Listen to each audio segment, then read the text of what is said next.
Hi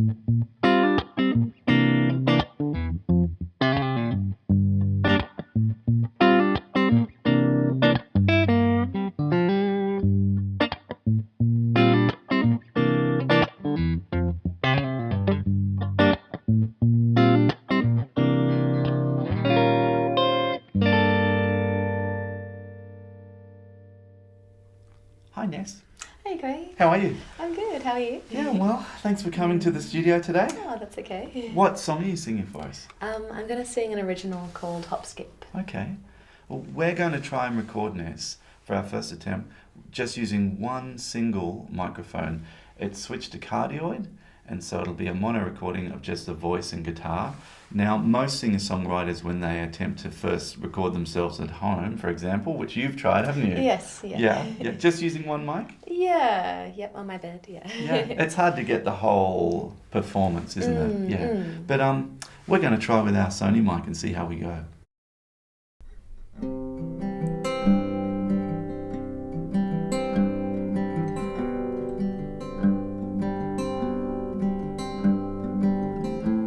There seems to be a nice mix of guitar.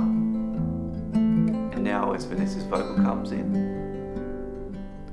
You know, tired eyes won't just pass me by under book and pen. I'll see you again. Oh, the sun and moon,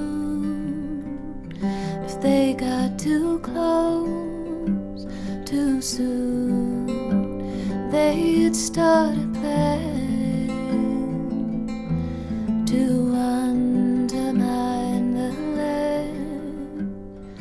Oh, my darling, don't go starting. What did you say? Oh, what did I say last night? It can take a bit of time to find the right spot and the right balance between guitar and voice. Of course, there's going to be some slight compromise. I'd say when you're going for singer-songwriter, focus mostly on the voice and do what you can with the instrument. I think with a microphone like the C100, you can really get a very, very good result. It's a very clear and detailed recording. Taking what we already understand about the differences in polar patterns, I'm going to select the figure of 8 polar pattern on my C100 microphone. Now this is a really good way to eliminate some of the spill from the acoustic guitar when you're trying to record voice and acoustic guitar at the same time. The main thing that you need to do is place the microphone on a horizontal axis like this. This nullifies some of the spill coming up from your acoustic guitar, and just use your ears to angle the microphone just to achieve the best result. Let's try a different setup where we use a dual mono technique, where we're going to try 2 cardioid microphones. By having 2 microphones, we obviously have the option of focusing one on the guitar and one on the voice. The main trick here is you're also going to get bleed associated with the recording in this way. I guess one thing to really look for is to try and maneuver your microphones to alleviate as much bleed as you can.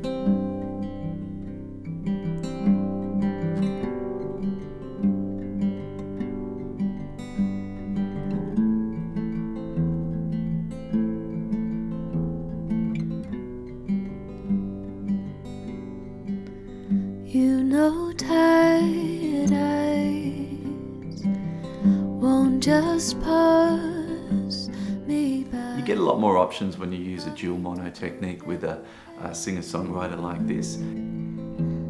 I'll see you again. We've got a beautiful textured guitar image, and we've got a lovely vocal image. Now it's just really up to the engineer, their ears, and the artist to choose the balance of the sound. Start a plan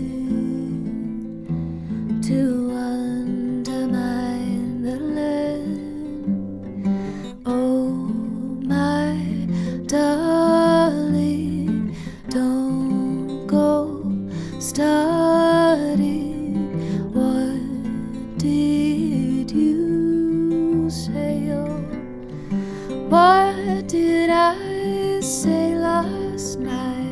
Sometimes when you're recording a singer-songwriter just in the studio, even if you're using a dual mono technique or a single microphone, you may want to create some atmosphere around it. The atmosphere can really add to the emotive content when it comes to mixing.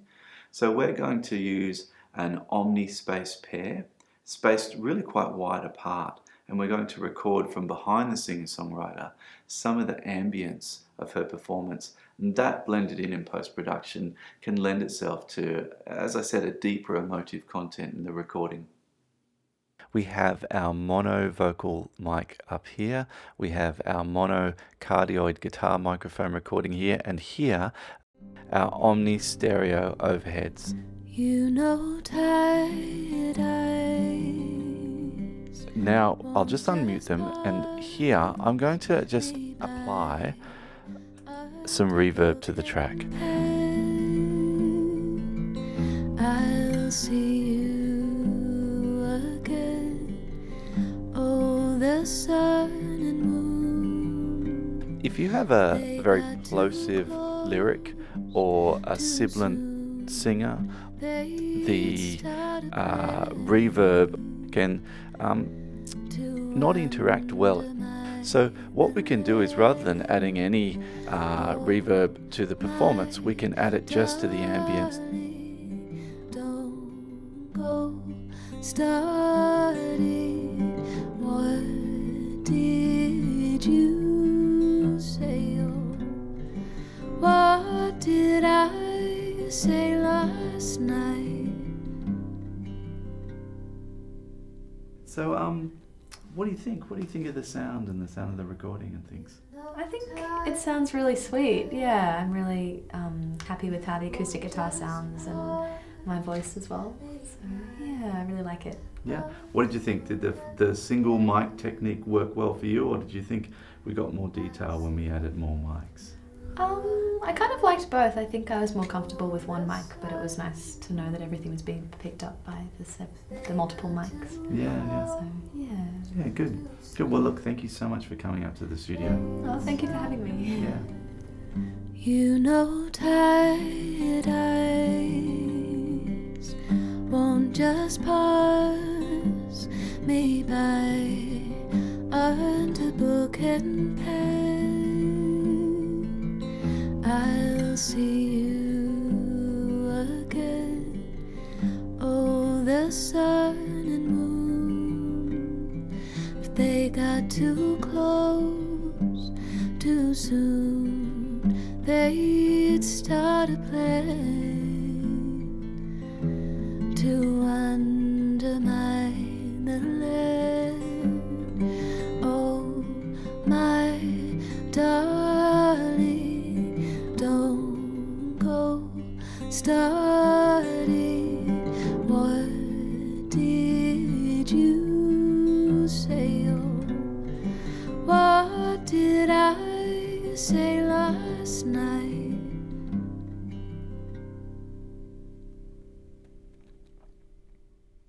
One of the first experiences that nearly all of us have with recording is when we try and record ourselves. And that often can be just singing and playing guitar, can be in your bedroom, can be really, it is often the first thing that we try and do.